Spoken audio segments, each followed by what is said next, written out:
It's a holiday known as much for shopping as the birth of the Christ child. Christmas is a mix of the old and the new, of surprisingly recent traditions and history that goes back thousands of years.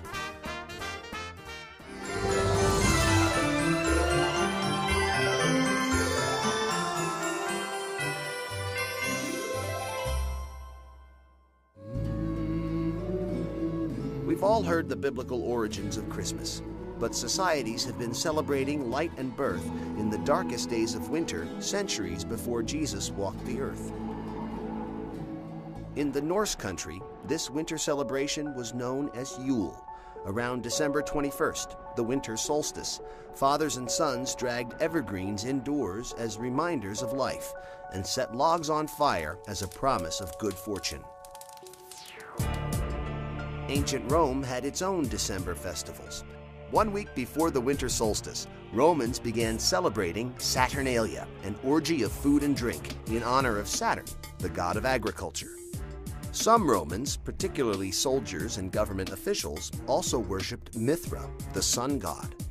It is believed that to this small but powerful sect, the birthday of Mithra, December 25th, was the holiest day of the year. By the 1st century AD, pagan traditions were being challenged as Christianity took hold throughout the empire. But Christ's birth date remained a mystery, since the Bible doesn't mention exactly when he was born. Since pagan Rome already celebrated the birth of Mithra on December 25th, it is theorized the Church adopted the date as the birth of the Christ child. In the 4th century, the Church made it official, declaring December 25th as the feast day of the Nativity. The Church knew it could not outlaw the pagan traditions of Christmas, so it came to accept them. The evergreens traditionally brought indoors were decorated with apples, symbolizing the Garden of Eden. These apples would eventually become Christmas ornaments. The story of Santa Claus also begins in the 4th century with the death of Nicholas, a beloved Turkish bishop. The anniversary of his death became known as St. Nicholas Day. On December 6th, good children woke to gifts from the kindly saint. Bad children sulked away with nothing. In Holland, he was known as Sinterklaas.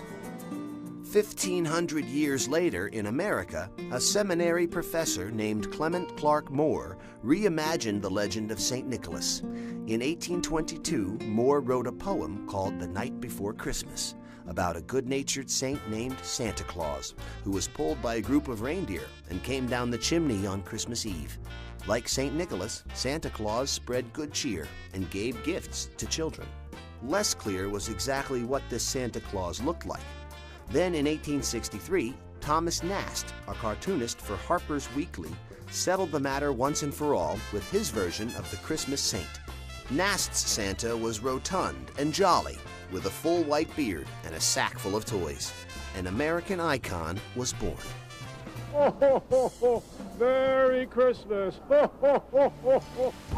It's no wonder that Santa Claus became an irresistible image to America's retailers, forever linking Christmas with shopping.